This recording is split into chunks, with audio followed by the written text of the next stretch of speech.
বাড়ির ছাদে নানা জাতীয় ফুল ও ফলের বাগান লাগিয়ে তাক লাগিয়ে দিয়েছে হেলাপাকড়ির সঞ্জয় বসাক। বাগান বা উদ্যান করা মানুষের অন্যতম রুচিসম্মত এবং সেরা একটি শখ। বাগান হলো এক কথায় সৌন্দর্যের প্রতীক, আর যারা শৌখিন এবং সুন্দর মনের অধিকারী তারাই অধিকাংশ ক্ষেত্রে বাগান করাকে গুরুত্ব দিয়ে থাকেন এবং যত্নবান হন। এমনি শখের বসে বাড়ির ছাদে হেলাপাকড়ি বাজার এলাকার সঞ্জয় বসাক প্রথমে অল্প কিছু ফুল ও ফলের গাছ লাগিয়েছেন, তারপর আস্তে আস্তে বাগানটিকে নিজের মতো করে সাজিয়ে তুলেছেন। তার বাগানে নাম না জানা অনেক প্রজাতির ফুল ও ফলের গাছ রয়েছে। আম রয়েছে 7 প্রজাতির। ফুলের মধ্যে পদ্ম বাগান এক অন্যতম আকর্ষণ। 3-4 রকম রঙের পদ্মের গাছ যেমন বাগানের শোভা অপরূপ সৌন্দর্যে কয়েক গুণ বাড়িয়ে তুলে ধরেছে, তেমনি পদ্মের চারা বিক্রি করে লাভবান হয়েছে। তবে ফুল কিংবা ফল বিক্রি করার জন্য বাগান লাগানো নয়, প্রকৃতির সাথে খানিকটা বন্ধুত্ব তৈরি করাই তার মূল উদ্দেশ্য ছিল। দিন দিন বৃক্ষছেদনের ফলে পরিবেশের ওপর যে ব্যাপক প্রভাব পড়েছে, তার ফলস্বরূপ পৃথিবীর ভারসাম্য নষ্ট হচ্ছে, গরম বাড়ছে, বৃষ্টি কমছে। পরিবেশকে ঠিক রাখতে গাছের অবদান কতখানি তা আমরা সকলেই জানি। এমন সময়ে আমাদের প্রত্যেকের উচিত সঞ্জয় বসাকের মতো বাড়ির ছাদ কিংবা ব্যবহৃত জমি, বাড়ির আনাচে কানাচে ফল ফুলের গাছ লাগিয়ে পরিবেশের ভারসাম্য ঠিক রাখা। তবে কি জানেন, একজন সুন্দর মনের ও সৃজনশীল মানুষের কাছে কোনো বড় সাম্রাজ্যের সম্রাট হওয়ার স্বপ্ন অপেক্ষা একটি সুন্দর সুসজ্জিত বাগানের মালিকানার স্বপ্ন অনেক বেশি আনন্দদায়ক। আসুন শুনবো সঞ্জয় বসাক তার বাগানকে নিয়ে কি বলছেন।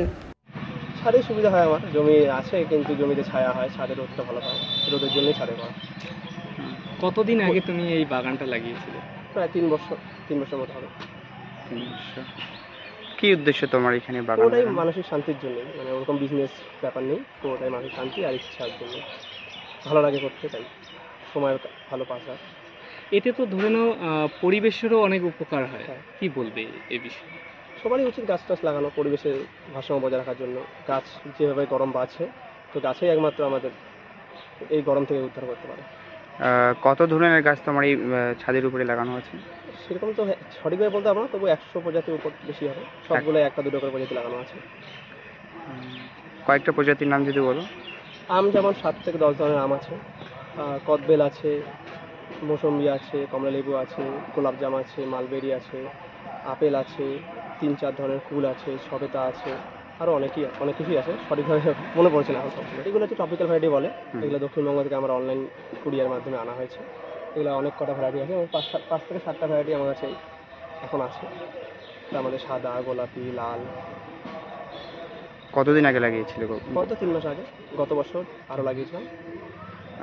এখান থেকে কি বিক্রিও হয়েছে বা বিক্রি করা হয়? বিক্রি করিনি, কিন্তু 2-1 জনকে দেওয়া হয়েছে। আচ্ছা, যদিও এটা তোমার শখের জন্য তৈরি, ঠিক আছে, তবুও যদি এখান থেকে কেউ নিতে চায় তাহলে তুমি কি করবে? হ্যাঁ, নিতে পারে, সমস্যা নেই। শুধু পদ্মটাই নিতে পারে, বাকি কোনো কিছু দেওয়ার মতো নেই আমার কাছে। শুধু পদ্মটাই আছে, টিউবার নিতে পারবে। তোমার নাম সঞ্জয় বসাক। আর এলাকার নাম? হেলাপাকড়ি বাগান।